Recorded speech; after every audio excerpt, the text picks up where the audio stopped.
मालकिन मालकिन की सच्ची कहानी। मालकिन बेचारी हर रात अधूरी रह जाती क्योंकि उसके शौहर का औजार बहुत छोटा था।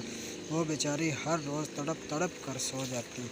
इसका गुजारा होना बहुत मुश्किल हो गया था क्योंकि इसके शौहर का औजार बहुत छोटा था। वो बेचारी क्या करती, बाज़ार जब भी जाती उधर से 2-4 खीरे ले आती, उनसे गुजारा करती रहती।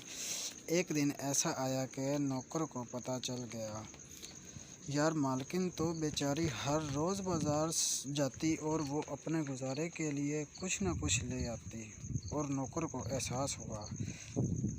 उसने मालकिन से पूछा कि मालकिन, अगर आपकी इजाज़त हो तो मैं आपके साथ एक रात सो सकता हूँ।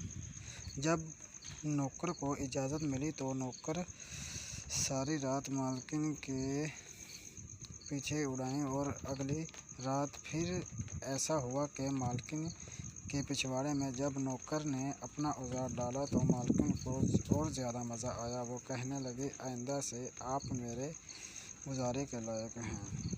मैं आपके बगैर नहीं रह सकती क्योंकि आप ही मुझे खुशियाँ दे सकते हो और मेरा शौहर तो फारिग है, वो मेरे लिए कुछ भी नहीं कर सकता, इसलिए आप ही मुझे खुशियाँ दे सकते हो। वो हंसी खुशी रहने लगे। अच्छा यार, सबसे पहले आपने मेरा चैनल सब्सक्राइब नहीं किया तो मेरा चैनल लाजमी सब्सक्राइब कर देना और मज़ीद बेल आइकन के बटन को दबा दिया करो क्योंकि आने वाली अच्छी अच्छी वीडियो आप तक पहुँच सके।